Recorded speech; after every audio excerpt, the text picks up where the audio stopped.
അപ്പം ഞാൻ കണ്ടെന്ന് പറഞ്ഞ ആ ഒരു വെള്ളച്ചാട്ടത്തിൻ്റെ ഏറ്റവും താഴ്ഭാഗം കേട്ടോ കാണുന്നത്. നമ്മൾ വരുമ്പോൾ എന്താ ഇതുപോലത്തെ ഒരു ഷെഡ് കാണാം. ഇവിടെ ആണ് നമുക്ക് ടിക്കറ്റ് ചെക്ക് ചെയ്യാനുള്ള സ്ഥലം. അതുപോലെ ഇവിടെ നമുക്ക് ഇരുന്നിട്ട് ഇവിടെ ഇരുന്നാൽ നമുക്ക് ഈ സൈഡിലെ വിഷ്വൽസ് ഒക്കെ കാണാം. ഇവിടെ ഇരിക്കുന്ന നമുക്കിത് ഈ വെള്ളച്ചാട്ടം കണ്ടോ, ചെറിയ രീതിയിൽ നല്ല മഴയൊക്കെ പെയ്യുവാണെങ്കിൽ നല്ല വെള്ളം കാണും. അതൊക്കെ പ്രൈവറ്റ് പ്രോപ്പർട്ടിയാണ്. ഈ ഒരു സൈഡിലോട്ട് വരുമ്പോൾ അത് വനമാണ് കേട്ടോ, അത് കംപ്ലീറ്റ്ലി വനമാണ്. ഇനി ഇതുവഴി ഇങ്ങനെ നമുക്ക് ട്രക്ക് ചെയ്ത് മേളിലോട്ട് പോകാം. അത്യാവശ്യം നല്ല ഓഫ് റോഡ് ഉണ്ട് കേട്ടോ. നമ്മൾ എല്ലാം നാച്ചുറലി ഉള്ള വഴികളാണ്. ഇവിടെ നിൽക്കുമ്പോൾ തന്നെ നമുക്ക് ഇങ്ങോട്ടൊരു വഴിയുണ്ട്. അപ്പോൾ ഈ വഴി കൂടെ നമുക്ക് ഇറങ്ങിയാൽ നമുക്ക് താഴോട്ട് പോകാൻ പറ്റും. ഇതുവഴി നമുക്ക് ഇറങ്ങി താഴോട്ട് പോകാം. താഴോട്ട് പോകാനുള്ള വഴിയല്ല, ഇവിടെ വന്ന് ഇറങ്ങിക്കഴിഞ്ഞാൽ നമുക്ക് ഇവിടെ നിന്നിട്ട് ഈ വെള്ളച്ചാട്ടത്തെ കുറച്ചുകൂടെ നമുക്ക് നല്ല അടിപൊളിയായിട്ട് കാണാൻ പറ്റും. ബട്ട് എന്താണ് പ്രശ്നം എന്ന് ചോദിച്ചാൽ ഇവിടെ ഇതില്ല, വെള്ളം കുറവാണ്, വളരെ വെള്ളം കുറവാണ്. മുകളിലുള്ള ആൾക്കാരൊക്കെ കുളിക്കുന്ന പരിപാടികൾ കാര്യങ്ങളൊക്കെ ഉണ്ട്.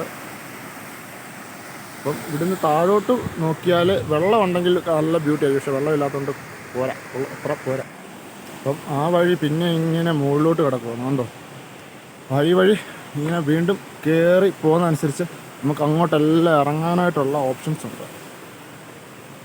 അപ്പം നമ്മൾ കയറി വന്നു, അതിനുശേഷം ഇതേ കണ്ടോ, പിന്നെ സ്ലോപ്പായിട്ടുള്ളൊരു സ്ഥലമാണ്.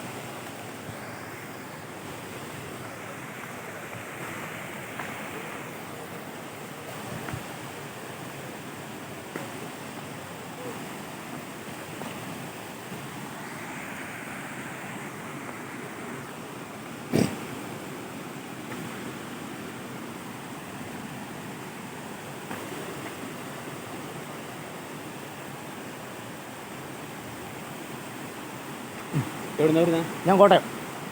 രണ്ടുപേരും പുള്ളി തിരുവനന്തപുരം. ഇനി മേളോട്ടുണ്ട് വെള്ളച്ചാട്ടം അല്ലേ? വെള്ളച്ചാട്ടം മുകളില, ഇതല്ല ശരിക്കും വെള്ളച്ചാട്ടം മുകളിലാണ്. മുകളിൽ നിങ്ങൾ ഇതിൽ തിരിച്ചു വരണ്ട, അപ്പുറത്തൂടെ പോവാം.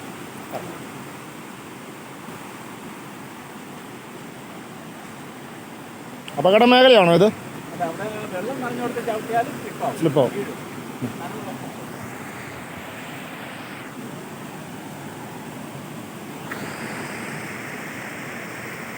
അപ്പം ഞാൻ കുറച്ച് മുമ്പേ നിന്ന സ്ഥലമാണിത് കാണുന്നത് കേട്ടോ. അവിടുന്ന് നമുക്കിങ്ങനെ കറങ്ങിയാണ് ഈ വെള്ളം വരുന്നത്. ഇതുവഴി ഇങ്ങനെ വെള്ളം വന്നത്, ഇതുവഴി ഇങ്ങനെ വെള്ളം വന്നത്, ഇതുവഴി ഇങ്ങനെ വെള്ളം വന്നത് മുകളിലോട്ടാണ് വെള്ളം ചാടുന്നത്. അപ്പം നമ്മളിനി പോകാൻ പോകുന്നത് ഇതിൻ്റെ ഏറ്റവും ടോപ്പിലോട്ടാണ്.